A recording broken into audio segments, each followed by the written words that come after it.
तुमको ना समय मिलेगा। जिस दिन बहुजन समाज पार्टी की सरकार इस देश के अंदर बन गई, हमें कहेंगे नहीं करना क्या है, तुमको सबक सिखाएंगे। अभी 9 अक्टूबर की रैली में आदरणीय बहन कुमारी मायावती जी ने बोल दिया है कि यह सरकार इन बाबा और टावा पे रोक लगाओ, यदि हमारे लोगों का धैर्य खो गया तो सामान नहीं पाओगे। ये हमारी आदरणीय बहन कुमारी मायावती जी ने बोला है।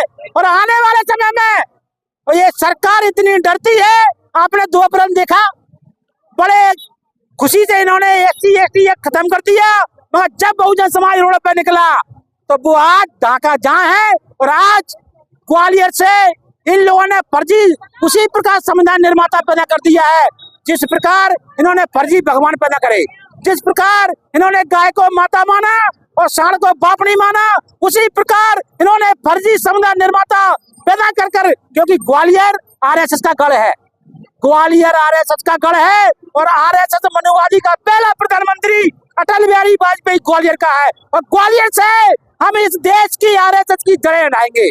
जब मैं आपको इसके अंदर उनकी मूर्ति बनाई जा रही है, प्रेरणा स्थल बनाया जा रहा है, बाबा साहब की फोटो नहीं लगाई गई है, लेकिन जब बहन जी ने दलित प्रेरणा केंद्र बनाया था तो उनके ऊपर तमाम FIR हुई थी, मुकदमे हुए थे, तमाम बहुजन समाज के लोग विरोधी हो गए थे, लेकिन यहाँ पे कोई विरोध करता हुआ नजर नहीं आ रहा। क्या कहेंगे? देखो, जो मूर्तियां लगाई हैं, मैं उनका नाम लेना नहीं चाहता, क्योंकि मैं अपनी जवान पे फर्जी लोगों का नाम नहीं लेता। क्योंकि बहन कुमारी मायावती जी ने उनकी मूर्तियां लगाई जिन्होंने देश के हर नागरिक के लिए काम किया। ये लोग अपने बाप के पैदा नहीं है, क्योंकि पहले बहन जी ने मूर्ति लगाई तब ये विरोध किया, अभी ये विरोध क्यों नहीं कर रहे हैं?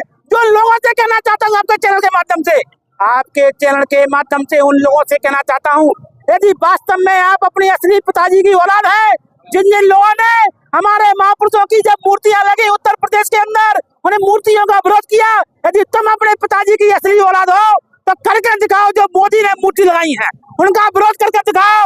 तुम में ताकत नहीं है, क्योंकि तुम, मैं कहना नहीं चाहता तुम कहां से पैदा हो ये बताने की जरूरत नहीं है। हम एक एक नाम गिना सकते हैं, नामों की लिस्ट बड़ी है, मगर ये लोग बहन जी के पीछे पड़े हैं, उसी प्रकार पड़े हैं जिस प्रकार एक समय परम पूज्य बाबा साहब के पीछे पड़े थे। जिस प्रकार परम पूज्य बाबा साहब ने अकेले अपने दम पर मनुस्मृति जलाई, और जब जलाई तब पूरे राजा महाराजा इस देश में हिंदू परंपराओं के तहत तिलक करवाते थे।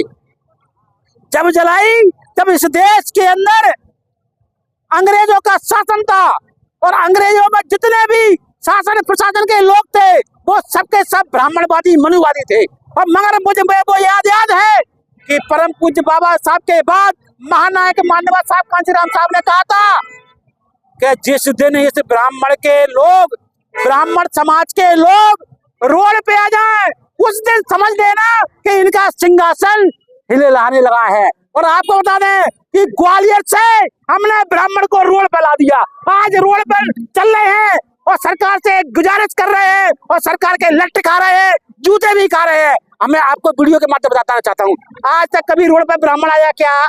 बताओ मुझे, आज तक रोड पे कभी ब्राह्मण नहीं आया। ये परम पूज्य बाबा साहब की देन है, ये उस मनुस्मृति का ध्यान दिवस का दिन है आज।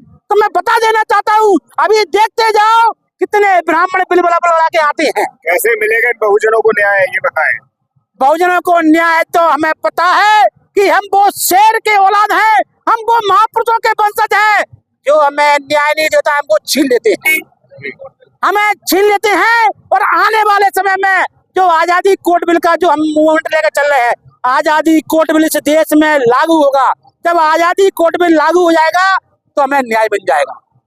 तमाम पार्टियां अपनी अपनी तारीफ कर रही हैं, बहुजनों की तमाम पार्टियां आ गई, कौन सी ऐसी पार्टी है जिसको बहुजन समाज के लोग सपोर्ट करें? देखो, मैं आपके चैनल के माध्यम से, तमाम चैनल के माध्यम से कहना चाहता हूँ, इस देश के अंदर केवल और केवल एक ही पार्टी है, बहुजन समाज पार्टी। और बहुजन समाज पार्टी को यदि आप आज सपोर्ट नहीं करोगे तो तुम्हारा भी वही हाल होगा जब परम पूज्य बाबा साहब इस देश के लिए लड़ाई लड़ रहे थे, जब परम पूज्य बाबा साहब इस देश को न्याय दिलाने के लिए संघर्ष कर रहे थे। परम पूज्य बाबा साहब को हराने वाले समाज के लोग बाबा साहब को एक चुनाव नहीं हराया, मगर बाद में अकल समझ में आई।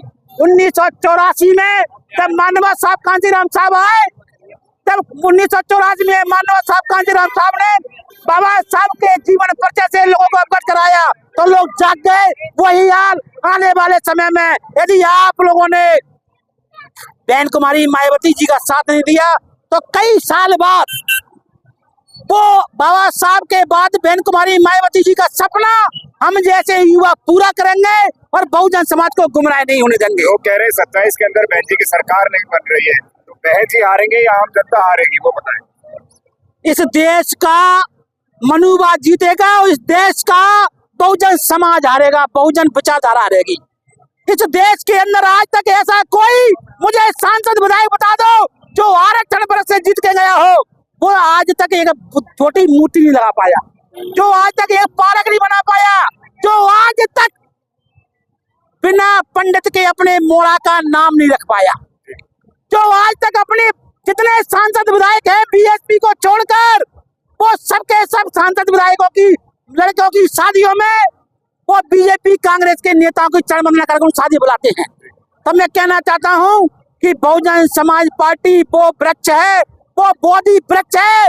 जब 1927 के बाद कई सालों बाद बौद्ध उत्सव मनुस्मृति दिवस मन रहा है, कितने सालों बाद, तो इसी प्रकार बहुजन समाज पार्टी का वृक्ष लग चुका है।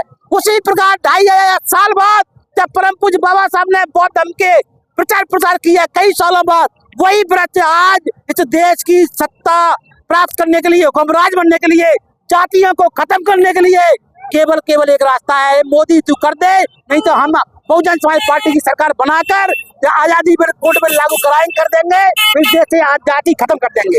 आप समझिए कि 27 के अंदर एक बड़ा परिवर्तन होने वाला है और महोत्सव के अंदर लाखों लोग आ रहे हैं। यहाँ पे जाति मुक्त आजाद भारत बन रहा है, जाति का मिलना बंद कर रहा है, 0% आता जा रहा है। आप समझिए कि तमाम देश के लोग सड़कों पर आ गए। तो 27 के अंदर एक बड़ा बदलाव है। आप इस वीडियो के लिए क्या रहे हैं, अपने विचार